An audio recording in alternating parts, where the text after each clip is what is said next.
USMCA provides this stable, reliable market access. That's why we banded together now. For the poultry industry, and more specifically for turkey, we are more of a long-lived bird. Creating these stable markets that we can have a reliable place for our producers to send their products is incredibly important. Hello and welcome to the Cobcast, Inside the Grind with the National Corn Growers Association.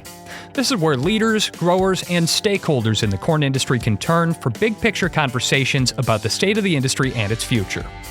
You've heard us talk about the countdown to the 250th anniversary of the nation's founding, and what better way to recognize it than by talking about one of America's most impactful trade deals for agriculture. We're going over a lot today on the USMCA, so make sure that you are following this show in your favorite podcast app and sign up for the National Corn Growers Association newsletter at ncga.com. I'm Dusty Weiss, and today we are joined by NCGA's Nancy Martinez, Director of Public Policy, Trade, and Biotechnology, as well as Leslee Oden, President and CEO of the National Turkey Federation. They are going to tell us about a new coalition of agricultural stakeholders who are amplifying the ag industry's message in Washington, focusing on how valuable the United States-Mexico-Canada agreement is to farmers, ranchers, and across the value chain. Nancy, Leslee, thank you so much for joining us here on the podcast. Glad to be with you today. So, Leslee, the National Turkey Federation, like the National Corn Growers Association, is an important voice in the agriculture industry. Our members grow corn to feed and fuel the world. Your members raise and process turkey to feed the world. So we've got a lot in common, but we also face a lot of the same challenges. I imagine that we even have a few of the same members if you go down the rolls and take a close look at it. But what else can you tell me about your organization and your membership?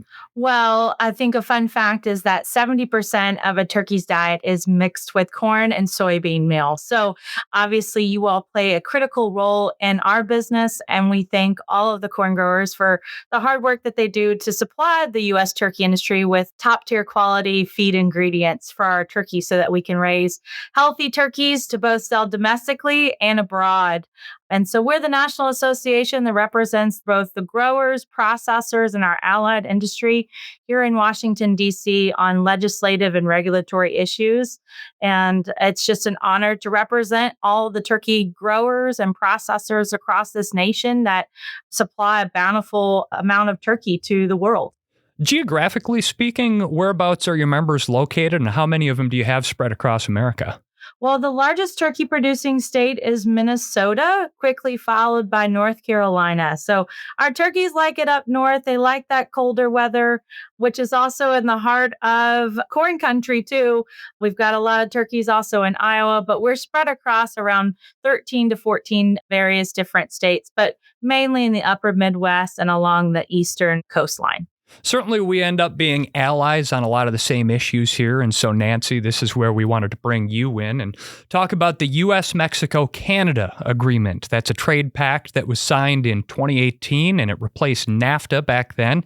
It also set the table for trade between these three nations and has provided some important benefits for us in the corn industry. Now its future is up in the air again. So can you give us a little bit more background on the USMCA and detail why we're in the process of building a coalition to reinforce it?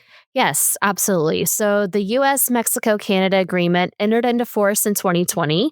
And as part of the provisions in there, the agreement is subject to a review every 6 years. So we are approaching a historic time period where we are going to review this agreement. This has never happened before for USMCA.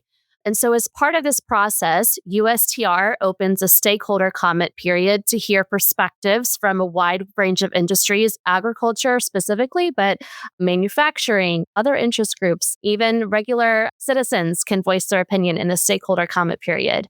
So as we were preparing comments from the corn side, we noticed that in talking with our friends in U.S. agriculture, there was a vast majority of us that held these very important views of USMCA and about how foundational the markets are for our industries and collectively U.S. agriculture as a whole.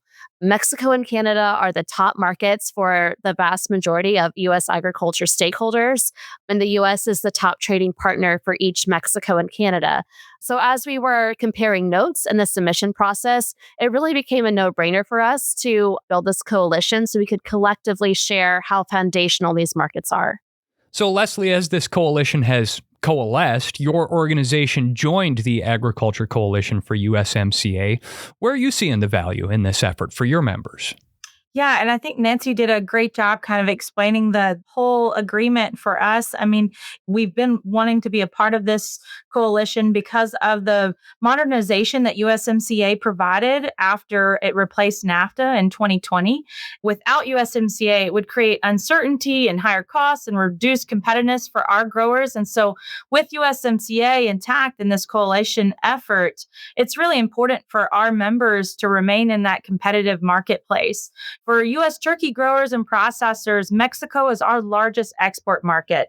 We've got a value of over $500 million in our latest projections. And on average, we export around 9% around the globe, but 75% of that is going to Mexico. And so it's been a huge success for our membership with the creation of NAFTA and obviously with the modernization with USMCA. And so that's why it's really critically important for us as we go into this review that there are areas where we could see some further modernization for turkey growers and processors, but overall, the agreement has really stabilized marketplace for the U.S. turkey industry.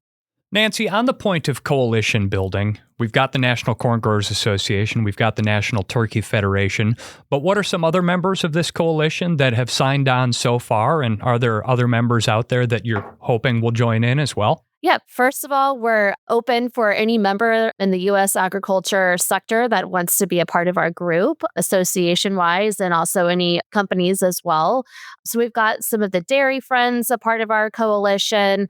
We've got the pork producers. We also have a variety of some in the ethanol sector, our row crop friends, crop life. We just have a large variety of different folks in the ag space. And how valuable is it to have as many different organizations as possible, really speaking with one voice in Washington and throughout North America on this? Yeah, while we all have diverse challenges and diverse needs, we all benefit from the trading relationship with Mexico and Canada. So I think it's important that we all come together to share the positive aspects of USMCA.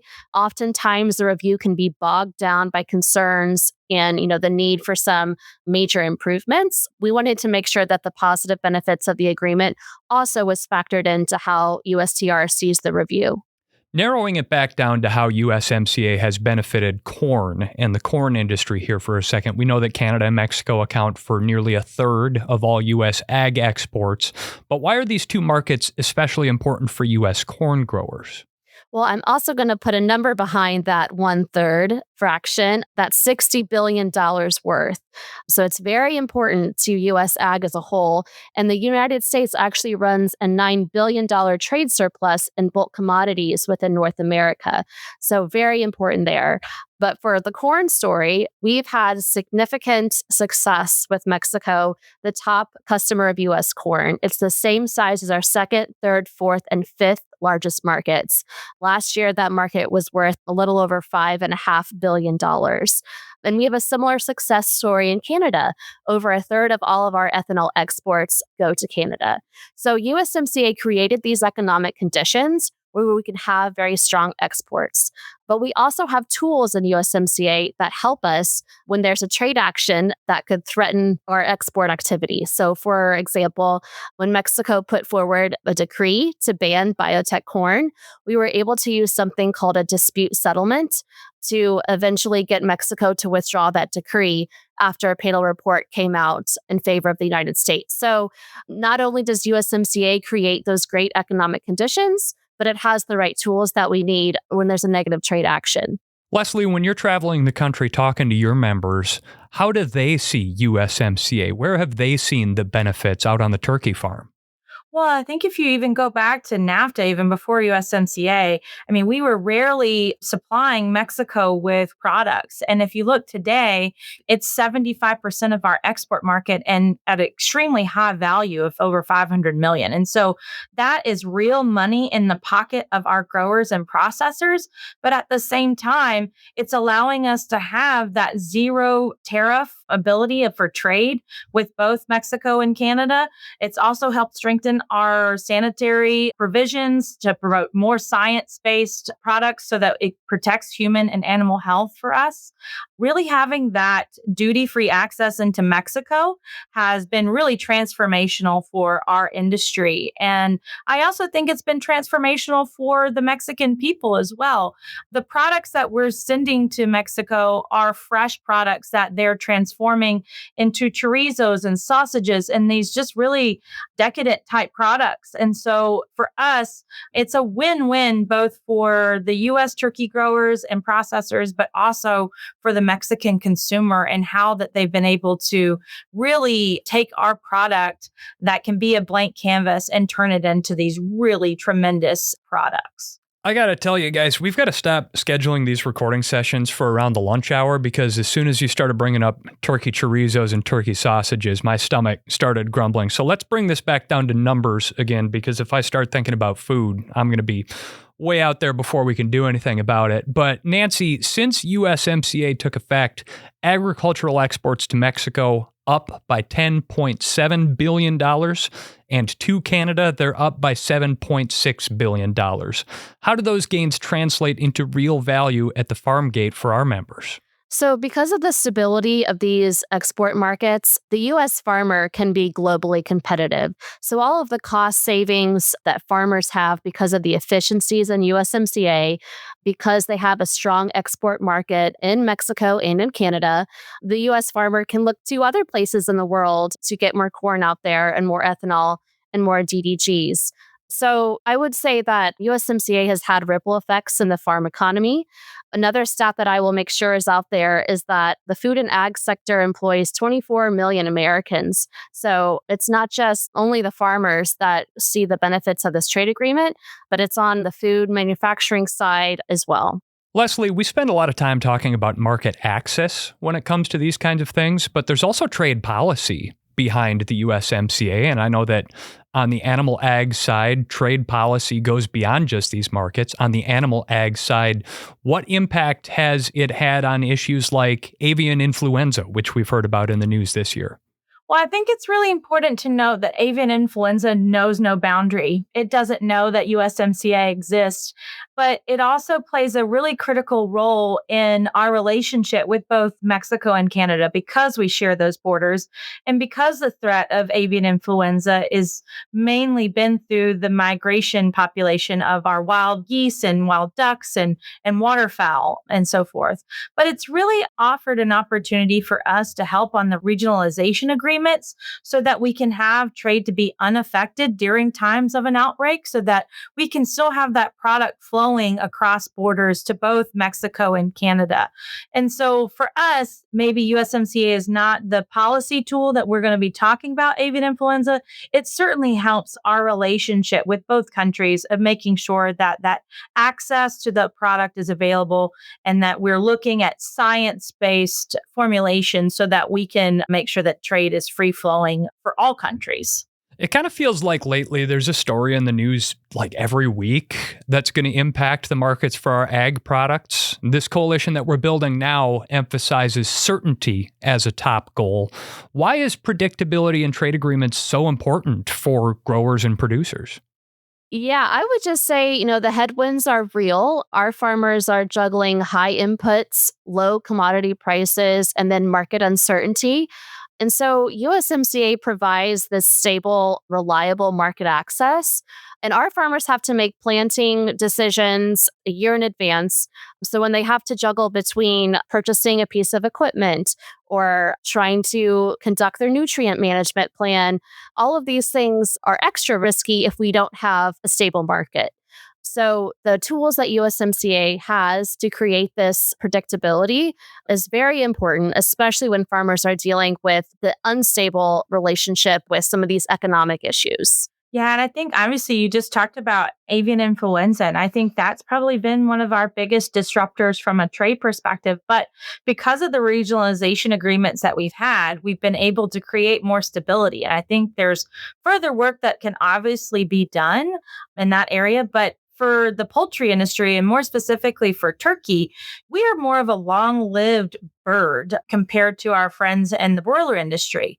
We raise our turkeys, our males up to 22 weeks of age, and our females, which are our hens, up to 15 to 18 weeks, which is significantly different compared to the broiler industry, which is around 7 weeks of age. And so because of that, we have other industry threats that do come in, and that disruptors being animal health challenges because we're on the ground a little bit longer. But creating these stable markets that we can that have a reliable place for our producers to send their products and to sell their products is incredibly important. And so that's what that stabilization does for our producers. And while, there's been a tremendous amount of success in Mexico for our industry, we've also seen some trade inequity when it comes to Canada. And I think that's an area that we're hoping to explore during this review so that we can create a better balance of trade with our friends to the north. Your producers want to know that if they invest in bringing up a tom turkey, that 22 weeks from now, there's still going to be a market for that turkey. Absolutely. It's incredibly important whether we're selling that here domestically or we're selling it abroad. It's really important to provide that stability to a producer. So we mentioned the mandatory review period that's coming up for USMCA. What risks do farmers and producers face if that review creates more uncertainty, annual renewals, or even an expiration in 2036? So we don't quite know how the review is going to go. And like I said, this is a historic review. It's never happened before. But I think all of us in the U.S. ag space are worried that a period of prolonged review, annual reviews, prolonged negotiation would just leave our industry in limbo. Uncertainty creates challenges, risks. It'll impact the bottom line that farmers have to deal with.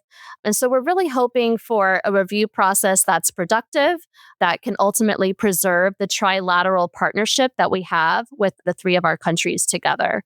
And so while we don't quite know how the administration will fully approach the review, that's why we've banded together now to make sure that our story about USMCA, about the success of the agreement, is a major factor in how they approach the review.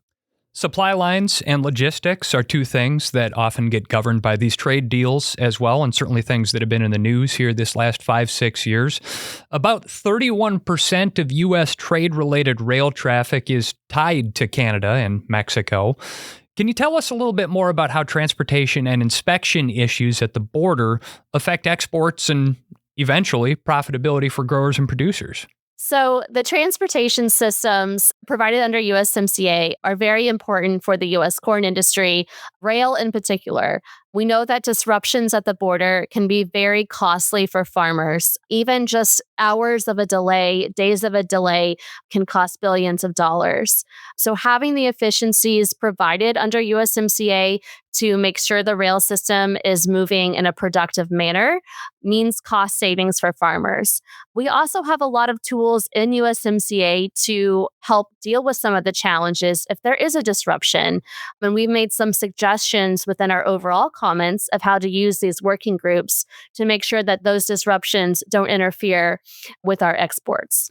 So the coalition that we've built in support of USMCA has said that it supports targeted adjustments, but not a rewrite.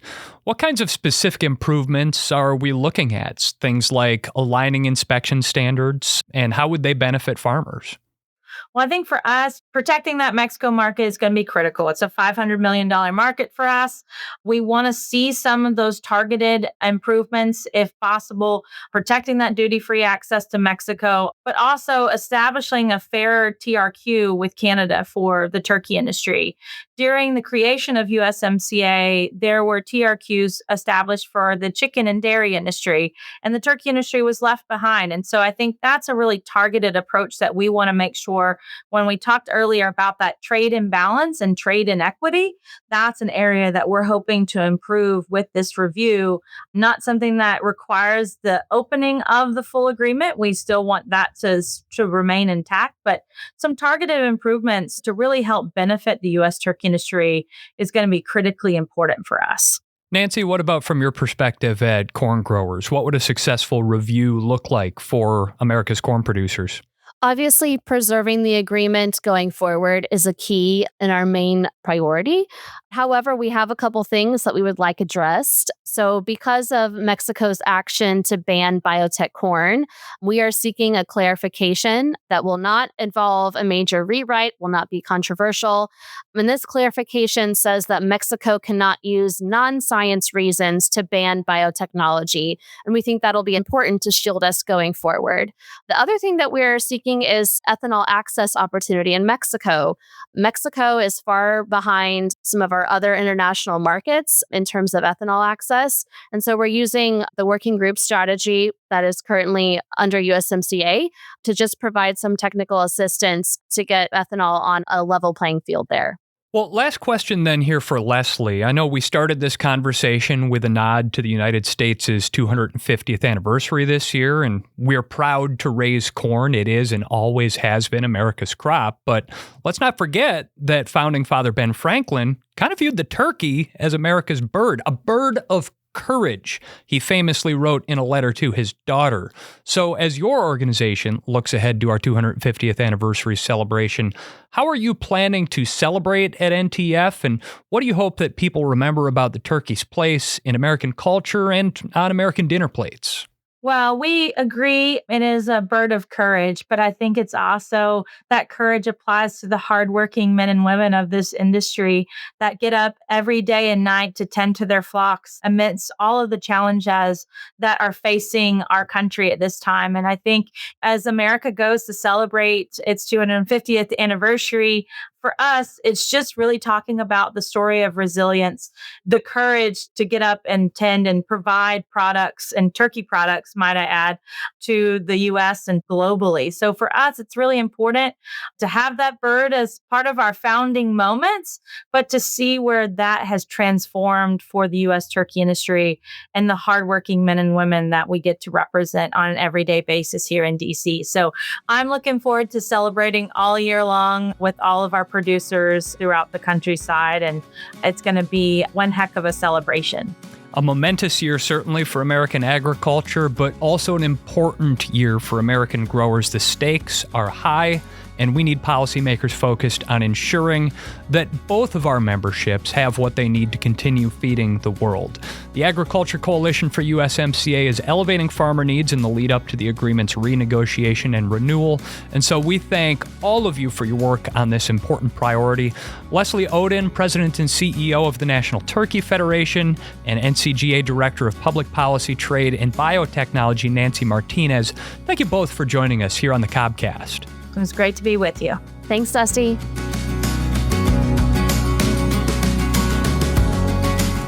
And thank you for listening. We hope you'll join us again next month for another episode of the Cobcast, Inside the Grind with the National Corn Growers Association.